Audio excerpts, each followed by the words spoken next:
What's going on, good people? Welcome back to my channel. All right, I got to talk about this U.S. so-called dream team that they have in the Olympics this year. And again, in my opinion, that term dream team should have been put to bed after the 92 Olympics, because that's the only dream team that has ever been around. All the other U.S. teams were just a bunch of teams, all right, for a lack of a better word. They were not dream teams, but that's my opinion. But what I really want to talk about here is, so leading up to the Olympics here, the U.S. team had lost a couple of exhibition matches. We watched them get beat up by Nigeria, and then the very next game, they lost again, which I think that time was to Australia.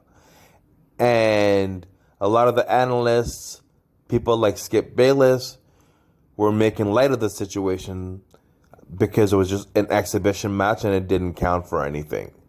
Well, they just had a game that counted for something against France in the first actual Olympic matchup, and they got beat up. And they had, I believe, what was an 8-point lead in the last 4 minutes of the game, and they gave that away. So now what do people like Skip Bayless have to say? Because yes, they're gonna make it out of their bubble, their little bracket, because I mean they gotta play Iran next and I forget who else, but nobody of any note, and should be 2 games they should easily win.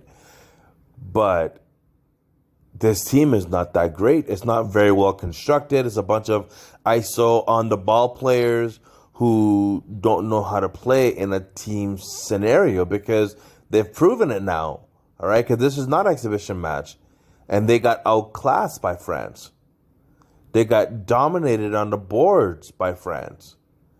They got out-hustled by France. Like, they just did not play well. The shooting was horrible. And I want to talk about Kevin Durant, because Skip Bayless and a lot of people like to consider him to be the best in the world. And according to Skip Bayless, if you're the best in the world, you have to win basically every game, because that's the standard he holds LeBron James to.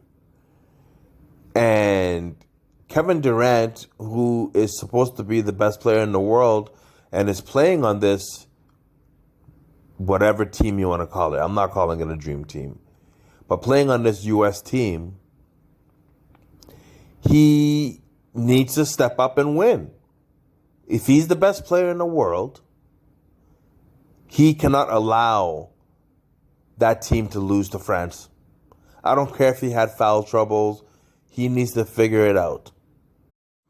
So if he's the best player in the world, we have to hold him to that same standard, because that's the standard that Skip Bayless has set. To anyone that gets considered to be the best player in the world, they have to win all the time.